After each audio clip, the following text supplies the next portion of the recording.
Okay, now one fantastic application for the gritter. Suppose in one problem I want to compute area. Then normally the way to compute the area is using double integral, and you suppose that the integral function is 1. So this part look like that part. If qx minus py is equal 1,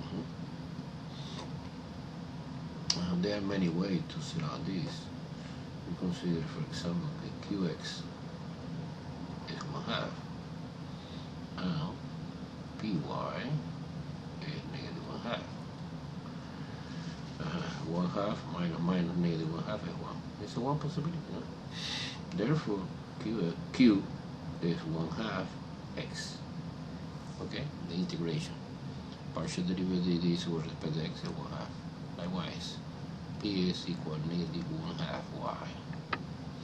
Okay, we come back to the line integral. Line integral on the curve C is p. Who's p? P is negative 1/2 y dx plus who's q? 1/2 positive x dy. 1/2 the common factor. The integral of the, let me write in elegant way, is x dy minus y dx. Okay, this is one formula to compute the area using line integral. Let's see example to understand the application of this.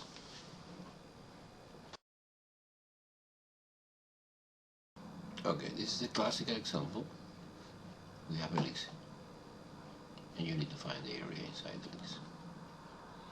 In this case, we're using that new formula. Area is equal 1/2 integral on the curve C. This is our curve C, I suppose. Of the x dy minus y dx. This is the formula. We recommend parametrization of the curve. The parametrization is obvious. Suppose this is cosine square. Therefore, x is equal a cosine t. And likewise, y, this is sine, is b sine t. And t vary from 0 to 2 pi. This is parametrization for the ellipse. Likewise, I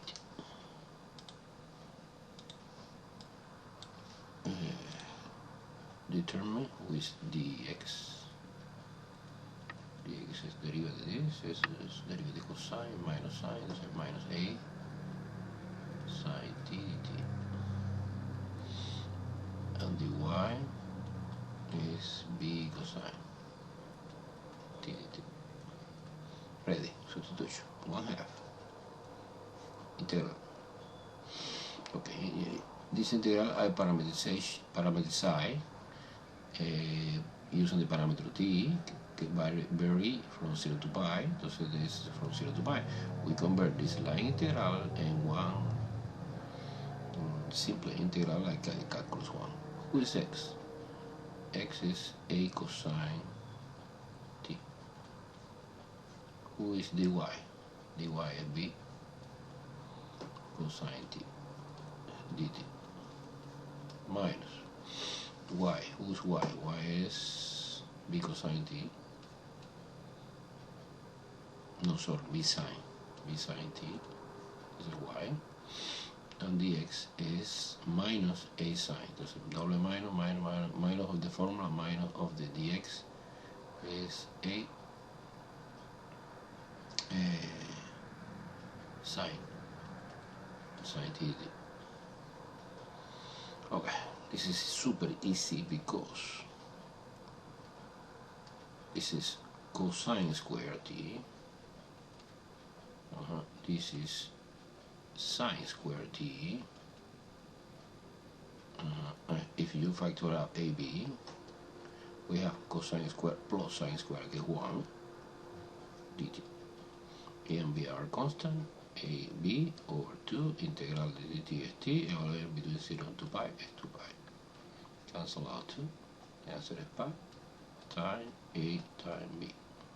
This is the area for the ellipse. Well, in the particular case, the ellipse is no ellipse is a circle, the A is equal B.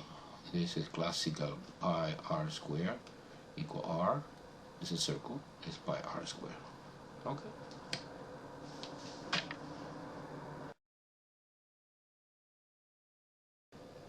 Okay, the Green theorem is applied also in multiple connecting curve. For example, normally we analyze one simply connected curve like that, and we suppose always get the motion is counterclockwise. But in this case, yes, multiple connecting, so we have different holes inside. Okay, so suppose we have one curve C1 is the outer, and C2 is the inner. And we can consider like only one curve. How? Wow, like that. Look, let me show you. I separate into pieces.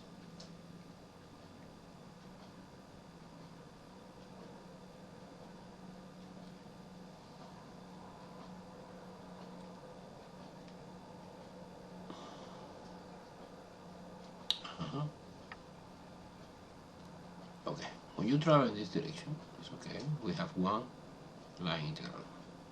You travel in this direction, in this direction, in this direction, and you complete this one trajectory. Suppose now you travel this in the same direction. This is this. Here, travel in opposite direction to this here, and this here. It's obvious. It's obvious. It's obvious that this integral is cancelled because it's the same trajectory, the same integral function, opposite direction is positive, negative. Now the answer when you are doing the integral in multiple connection is the integral in the outer part counterclockwise, in the inner part clockwise. It's negative subtraction. Entonces my region in Green theorem is this region. This is my region R in the Green theorem. Let's see example. Easy example now to understand multiple connecting curve.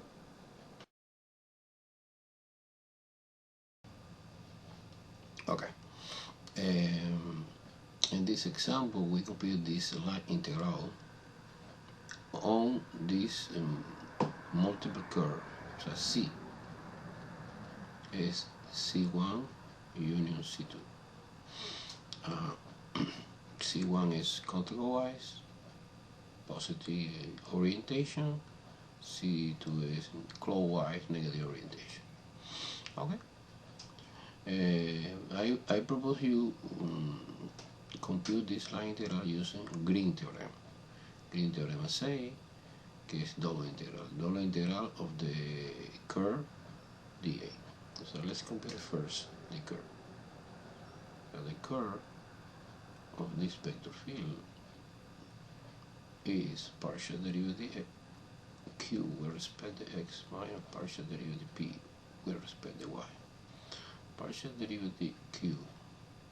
Okay, well, this is p, it's obvious, right? And this is q. Partial derivative q with respect to x is 1 minus partial derivative p with respect to y is negative 2. The answer is 3. Entonces the representation using double integral is curve 3 is a constant, the area, and the region R. And the region R is this region. The region in between two circles. This is the region R.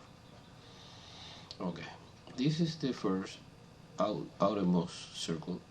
The equation is x squared plus y squared equals 16. I know it's 16 because the radius is 4. The radius is 4. And the other is unit circle is x squared plus y squared equal 1, radius 1. Okay. 3 is a constant, it's good. I take advantage of this. I put outside. And the double integral in the region is the area. And the area we can compute using geometry because it's too easy. Okay? It's two circles. So the first circle is the area is pi, radius squared is 4 squared. It's 16 pi. The second is pi times 1 squared, okay, just pi. Now subtraction. 16 pi minus pi is 15 pi. And 15 pi multiplication by 3 is 45 pi. And this is the answer of the line integral without do anything. We compute the curve only and using geometry. It's fantastic.